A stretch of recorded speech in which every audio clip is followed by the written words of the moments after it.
welcome back to No BS Just Marriage. I'm Stephanie. And I am Boris. Thank you guys all for tuning in another episode. We're excited to have you all here on our next topic. For those who are joining for the first time, just to give you kind of a little background, me and my beautiful wife have been married for almost 5 years. We have a teenage son, and we started this podcast because we just wanted to share with the world, with whatever viewers that may come across our episodes, just our life, our journey, our stories, the ups, the downs, the beautiful things that's happened, the ugly challenges we'd had to overcome, and kind of just how God has been in the center of all that throughout the entire way, and kind of how we're here today standing strong and have infinite amount of time to go. So hopefully that our stories resonate with you. Any information will provide you some insight, or even at the very least just entertain you. So of course. We want to jump into today's topic. But babe, what we talking about? Today we're talking about something that's honestly a game changer, and we're talking about love languages.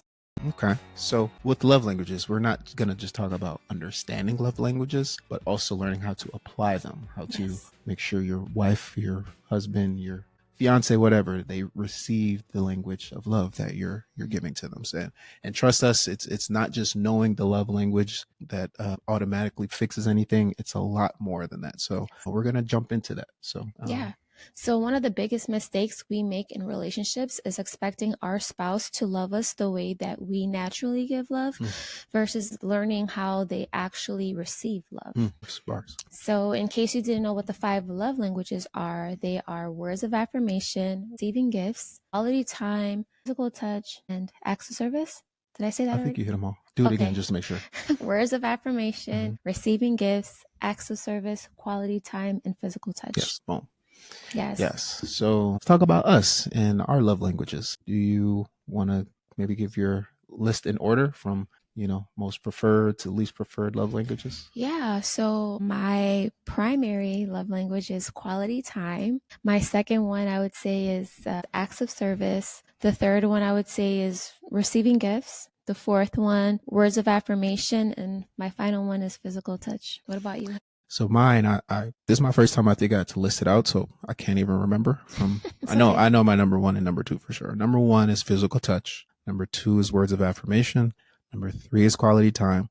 Number 4 is acts of service, and number 5 is receiving gifts. So kind of all over the place. My number 1 is your number 5. That's crazy. The rest are kind of just thrown all over the place, but we'll get kind of more in depth with our personal a twist to the love language. Yeah. So before we get into the topic, I just want to talk about, how we communicate, if our love languages is filled for the week. So love language tank. We call it our love language tank. And so every week we have a check-in where we talk about what's been going on that week between us, whether there's an argument or not even an argument, I would say, like if there was a disagreement we had throughout that week, we literally take a day out of the week and we talk about everything. But primarily you always say, did I fill up your love tank this week? And so how full is it out of 10? How full is it out of 10? And so every week is different. There are going to be weeks where you fulfilled it at 100%,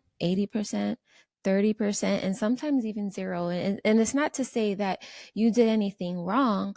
For me personally, I just feel like I'm wishy-washy when it comes to my love languages. One week I may not care about quality time, and the second week I'm like really focused on acts of service. So that's where the fluctuation comes in. But it's also nice to gauge how we're feeling and if we actually accomplish each other's love languages, because I feel like that's how we also thrive in a marriage. Because if your tank is not filled, I feel like I failed you as a wife. You didn't, but I see where you're coming from. Makes a lot of sense. I think like overall, the main thing is just the communication behind it all. That's why, I like to do these check-ins where we discuss, because if we can go months without even knowing, like, damn, I don't even know if I've been doing acts of service for you or spending quality time with you. So it's important to do those. And another thing, kind of like what you were saying, it kind of fluctuates as far as me, like my number 1, again, physical touch. And my second favorite is words of affirmation. But when we do our check-in, if I tell you like, oh, I had, you filled my tank 100%, you might not have rubbed my back or anything the whole week, but because like you've you voiced so many things that you appreciated from me that week, or said like, you did a good job with this date night or something. Like, I feel like if I have a lot of that throughout the week, then my tank was filled. So again, kind of rambling a little bit. We'll go a little deeper into that. Yeah, and just to help the audience as well, that's why communication is so important in marriage. Just like you said, if there's days where I felt like my love tank was zero, it's my job to communicate to you as well, to let you know, hey, maybe you shouldn't really focus on quality time this week. Maybe I want you to do the dishes. Yeah. You're not a mind reader, even though I want you to be.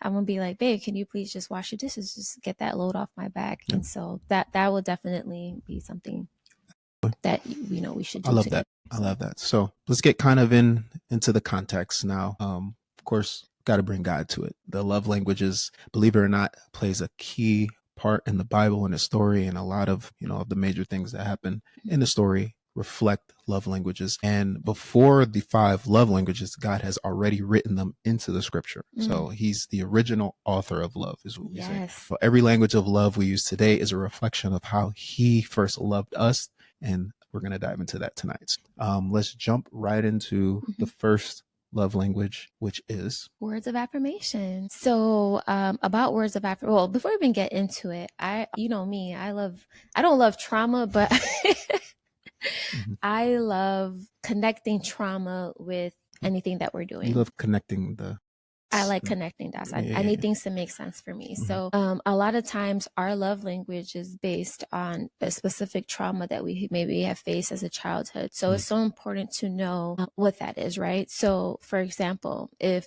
words of affirmation is your love language, maybe growing up you didn't hear those words often from your family. So you crave it as an adult, not understanding that it is rooted from your childhood. Yeah, that's deep, because with this, so this is my second favorite love language. So I had to kind of reflect and think back of like, did I get words of affirmation as a kid? And maybe I didn't. I'm sitting here trying to think if I did. I think that answers my question. I did. What came to mind was, I remember one time, this is kind of giving some information about one of like the most like reflective, like memorable times as a kid. I was a kind of a wild child. Me and my dad, we had a great relationship. I knew he loved me.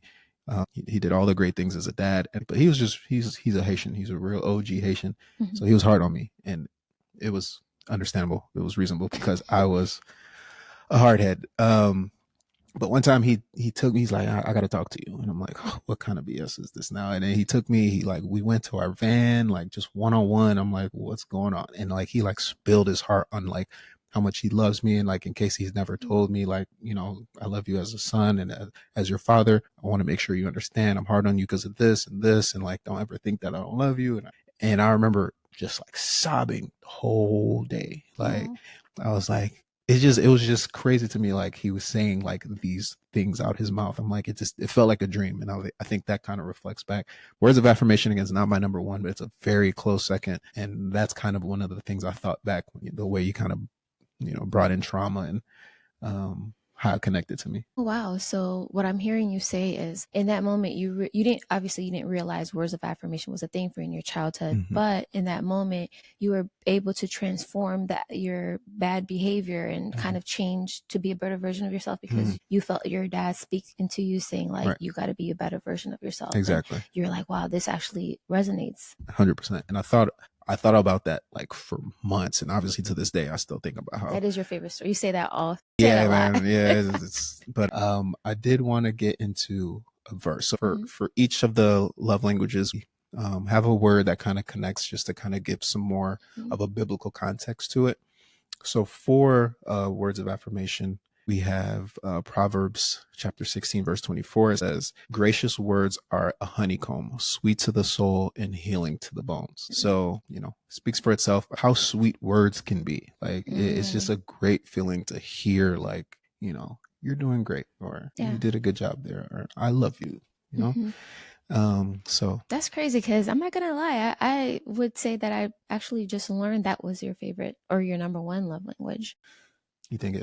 Your top two. I'm sorry, because you said that was number two. Yeah. So I don't think It might be number one. The way I'm talking about it, it might be number one. Maybe I don't know. I mean, I know physical touch is your number one, but Yeah. that's crazy.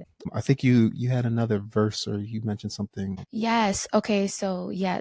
Okay. So why I love words of affirmation, why, I'm going to make it biblical here. So I don't know this verse by heart, but I believe it's in Proverbs where God says, there's power in our tongue and it brings either life or death. And so for me, words of affirmation, if that's your spouse's love language, your spouse just wants you to speak life into them. And if you are not speaking life into them, you're ultimately speaking death over them. Your job as your spouse is to just, be Christ-like. And so he wants us to speak life into our spouses, especially if that's something that's very important to you. And I can imagine what reward you are getting in that moment when I'm actually speaking life into you. Like you're going to become a better version of yourself. Your confidence is going to go up. You know what I mean? So you spitting right now. I didn't want to interrupt you. That was really good. Thank you. Words of affirmation. Yeah, I mean, really it's not my favorite, but thank you, babe. We got a lot more to go to. Let's go to number two. You wanna dive in? You want me to take it? Yeah. So the second one I would say is acts of service. Acts of service. So yeah, I'll take it. So we found that if your love language is acts of service, maybe it's because you had to take care of yourself a lot as a child or just throughout your, the majority of your life. Maybe no one showed up. Maybe you had to grow up too soon. You had to carry too much and kind of push through life without help. Yeah. So that's my number two love language. And, I'm going to bring my trauma into this. But just to, give some backstory here and why acts of service is so important to me is because, growing up, I was 8 years old and that's when I became an adult. That's when my sister was born and they put all this responsibility onto me. And not even just that, but just thinking about my dad specifically, if there was an electronic that he had bought, like a computer, he would tell me to build it every single time. And so for me, obviously I didn't have a problem with it, growing up. But now that I'm older, I'm realizing that I don't want to do those things anymore. Although I know I can build a computer if I were to buy it. You know what I mean? I could build it myself, but I would prefer not to. You know what I mean? Yeah. You just, when you said 8 years old, I just thought of one thing of when you told me, which is crazy to me, especially because my sense of direction and life in the world is basically a zero. You used to ride the CTA at what age? Like when did you have to take the bus to school? 8 so the same old. Age. That's crazy. Yeah, I used to take a train and 2 buses by myself to go to school. And it wasn't a bad area at all. They Doesn't matter. You were 8. I was 8. You could be in Disney World as an 8-year-old and that's dangerous. I don't care where you're at. But another thing that I just thought of again, I feel like the fact that you have to travel the world, figure out transportation on your own, that's probably why you're a passenger princess right now. And have been ever since I met you. Like, you do not touch the steering wheel. That's so true. Because you're like, no, someone's going to take me there this time. I did it by myself all these years. That's a great connection. I love when you connect things for me because I never thought of it that way. And I feel like sometimes you'll be annoyed that I'm always a passenger princess, but that makes so much sense on why I enjoy doing nothing in the car, because I did it all my life growing up. I had to figure it out, and now I want you to figure it out for me. Just take me where I need to go. It's easy. It's easy. Cars, and maybe I'm also strengthening your sense of direction. Okay, we're not going there, but maybe. All right. So, verse for acts of service. Galatians chapter 5, verse 13 says, serve one another humbly in love. That kind of love says you don't have to do this alone anymore. So I think something about that word humbly. It's like serving someone, doing something for someone humbly says a lot versus doing something for someone because you have to, or just because it'll make them upset if you don't, or if it's a chore, if it's like a chore, or, what I'm saying? Like you have to do it because out of just your genuine heart, that's something that you want to do for them. Yeah. Because they appreciate it. They love it. And, I think having that humble mindset behind it means everything before any type of act of service that you try to do. Does that make sense? Yeah. Just like if acts of service is your love language, it often comes from a place of deep fatigue. It's like, you've carried this burden for so long, just like, I've By yourself, by right? myself. And so my soul just longs for someone who will carry it for me. Got you. Makes complete sense. Yeah. Damn, So I'm glad I could do that for you. thank you. Number 3. Are we ready for number 3? Yeah, go ahead. No, you go. Okay. Receiving gifts. Receiving gifts is the next one we're going to be So talking materialistic about. people. Oh my gosh. No, that is such a misconception. And that's why it's so important to educate yourself, although it sounds like what it is. But ultimately, it's not materialistic at all. It's just the intention and thought behind the gift that you give somebody. That's what makes it. So it's like, it's not the what. Sorry to interrupt. It's not the why. It's not the what. It's like the why. Yes, exactly. So the best example I can give is, let's say you're going grocery shopping or something. I can confidently say that you buy me flowers twice a month. And so for me, I'm not saying I don't care about flowers, right? I just love the fact that you are thinking about me when you're shopping. You're like, whoa, let me tell my wife that I'm thinking about her. I may not necessarily care about the flowers, but I care about the gesture behind you getting the flowers. Gotcha. Does that make sense? Yes. With that, is it kind of, because I think you mentioned, so gift giving is my least favorite, or my least preferred love language. You said something about if it's your least preferred, then you're not the greatest at doing it for someone else. Like you said, I'm good at giving flowers, but I also think like I'm really bad at like just giving a literal gift, like unless it's a occasion, celebration. Like you're a very thoughtful gift giver. I think like, well, like I don't think of like candy and flowers as gifts. I don't know. I think that's more so like acts of service, if anything. But if that's a gift, I'll take it. But I don't know. It's not one of your top love languages anyway, so I don't know if it really is relevant. But yeah, thank goodness, because you're dang. No, because now that I see where you're going with this, like I don't think I'd be able to trust you to get me a gift at the store. I shop for myself. No, that's like you're very thoughtful when it comes to like, like you said, anniversaries and birthdays. Like you give me like really thoughtful and sentimental gifts. But like if I needed to trust you to buy me an outfit or a purse, you would not do well in that category at all. That's what any guy though. How am I gonna know where do you shop? Pretty little things dressed about you. I'm not gonna. You know what? Let's just put it out there, because even if that's true, my sister has literally given you a list of things to buy for me, and you still don't buy them. Okay. All right, I got it. All right.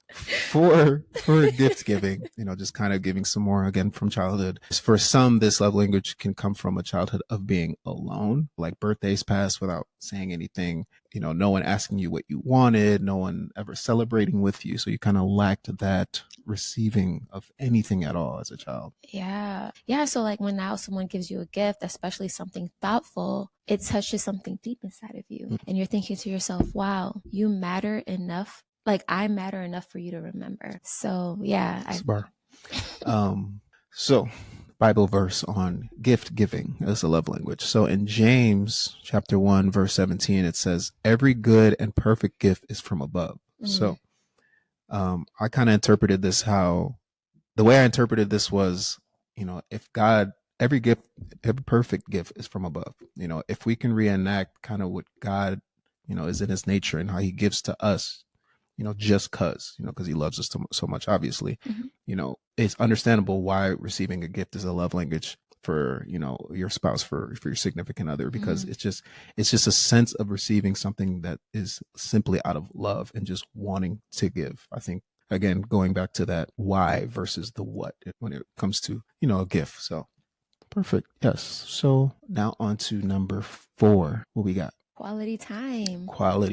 So that's my number one. Number 1. Yes, of course. Should mention that. Quality time. If this is your love language, it may be because people were around you, but never with you. Ooh. You was alone. You used to be at the cafeteria at the table alone or something. Is that why this is number 1 for you? Why are you so funny today? No, that was not the reason. But just to, speak about trauma, I grew up in a household where my parents were always home. They went to work, went to the store, and came home. But we never really had a relationship. you know, in the sense of like just us bonding at home together. We were physically present, but not emotionally present. And so that's why I feel like if this is your number one, maybe in your past, your parents were in the room, but their mind was somewhere else, or maybe you talked and no one was listening, or maybe you felt invisible. Maybe you felt invisible in a very crowded place. And so that's where I felt like when I was growing up. And that's why quality time is so important to me. And it's not just about you physically being there. And I know we've talked about this in therapy. When it comes to quality time with you, because you are good at that, like you make sure to take me on dates, you're very intentional about that. But for me, like if I'm on a date with you and I see you grab your phone, when I tell you that irritates me, because I want you to be present with me. Quality. I want quality. I want you to show me that my presence matters to you. Although the activity is fun, I just want to know that, you know, you're focused on me. Just Gotcha. like even at night, you know, when we're just watching our favorite shows, and you know, we'll casually look at our phone sometimes, but you know, maybe sometimes I'll be on my phone longer than you would, or vice versa. But I'm like, bro, I'm here. Yeah. It's our time. Yeah. And, you know, I've said to you, like, can we talk during commercials? You know what you like to do? You like to fast forward commercials. Yeah. And I'm like, no, can we just talk about something? Yeah. I'd be ready to watch. I need to watch Married at First Sight, man. I don't got time for commercials. You love this show. Man. But no, I like how you kind of connected that. That's great. It reminds me of, you know, going back to our struggles when we first got married, when literally quality time was not even something on my mind. I thought, you know, once we got married, once we got the house, got the ring, we did the honeymoon, that's all the quality time we need. Now it's just life again. Like we just go back to, you know, I'm still gonna sleep in the bed with you at night. That's our quality time.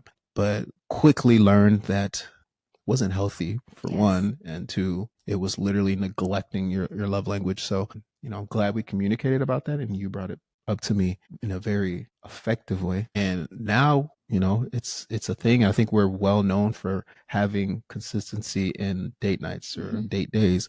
I make it a point to at least at the bare minimum have a monthly date night.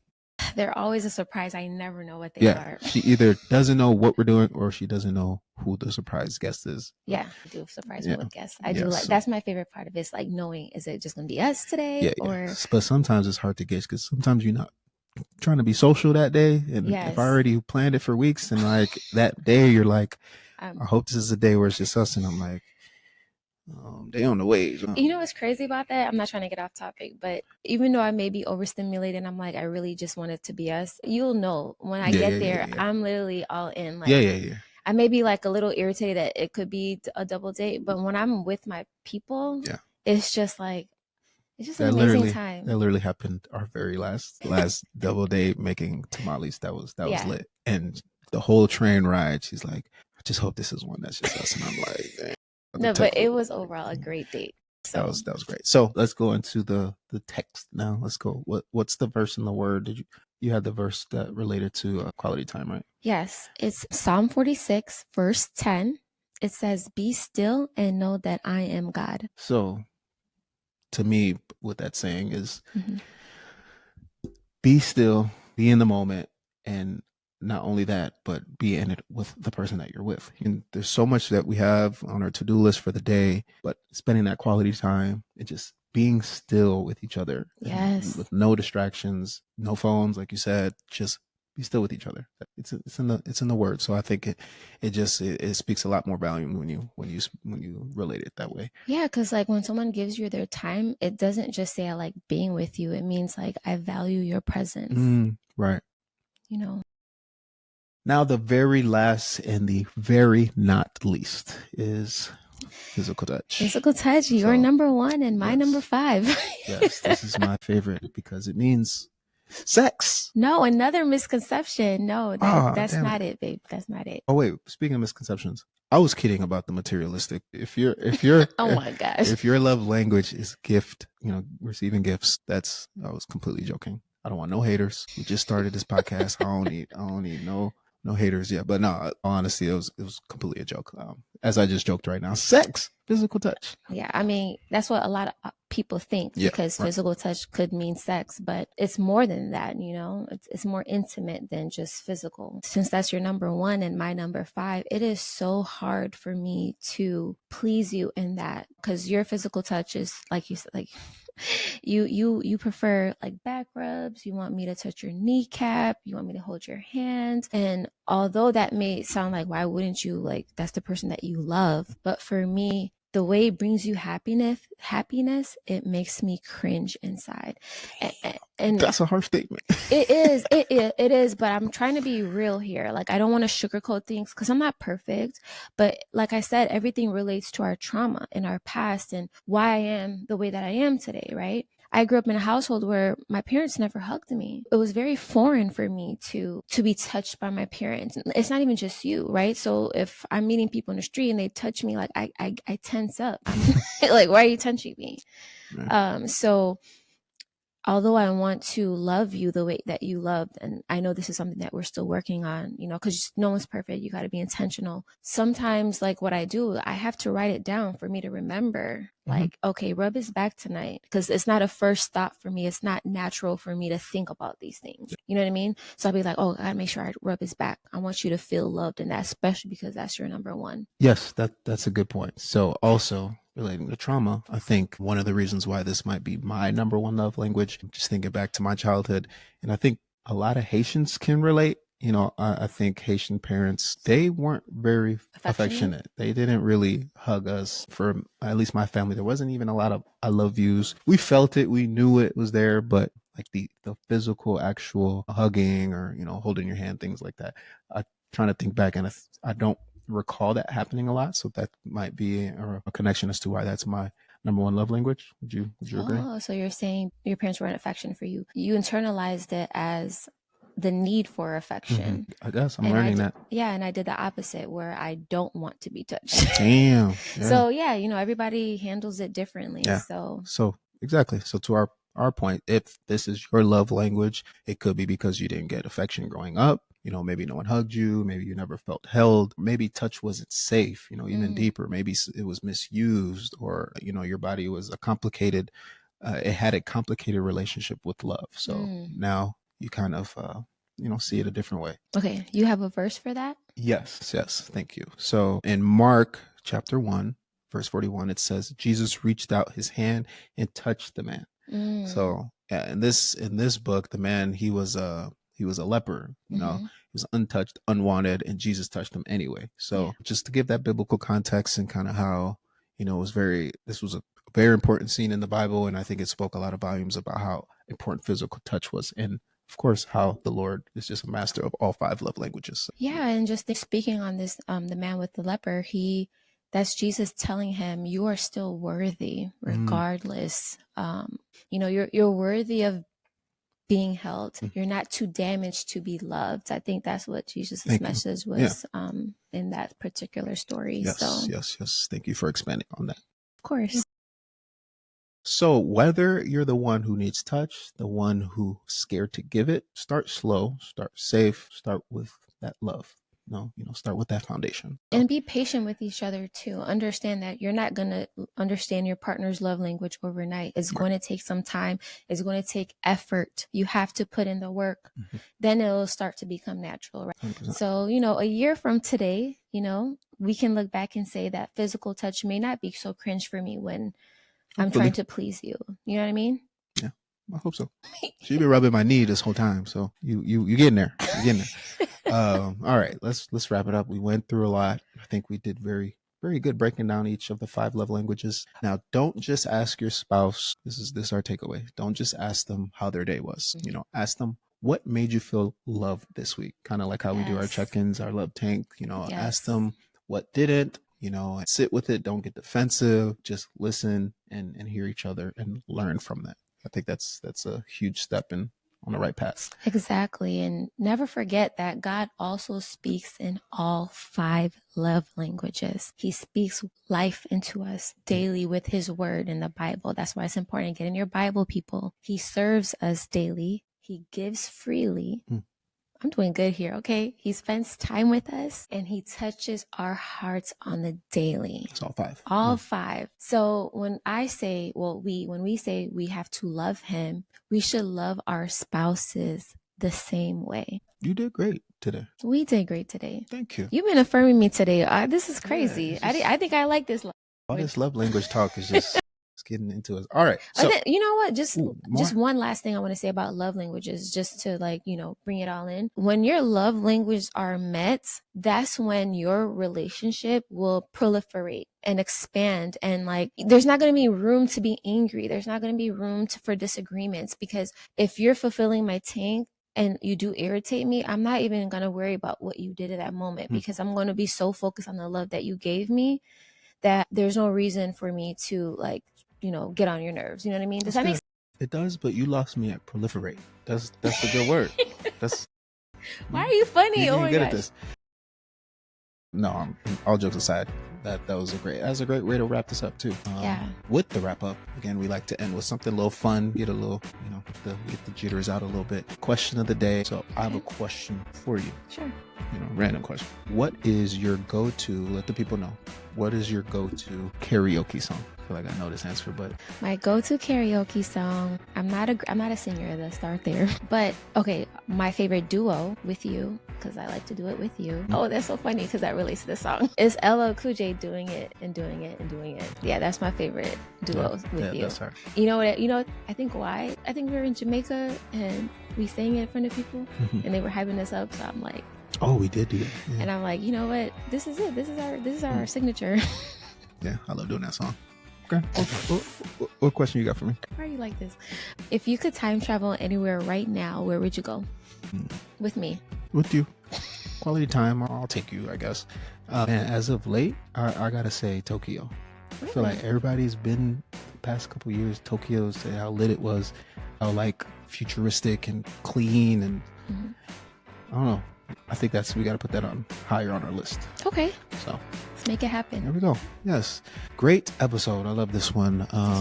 Want to thank you all again for joining another episode of No BS Just Marriage. We had a great time. Hope you took in some word, you received it, and just enjoyed this episode. If you have any advice, anything you loved, anything we can improve on, please comment, like, share, all the good things. No, thanks for just spending the day with us. Yes. Thank you guys. Until next time, have a great night. Thank you. Bye.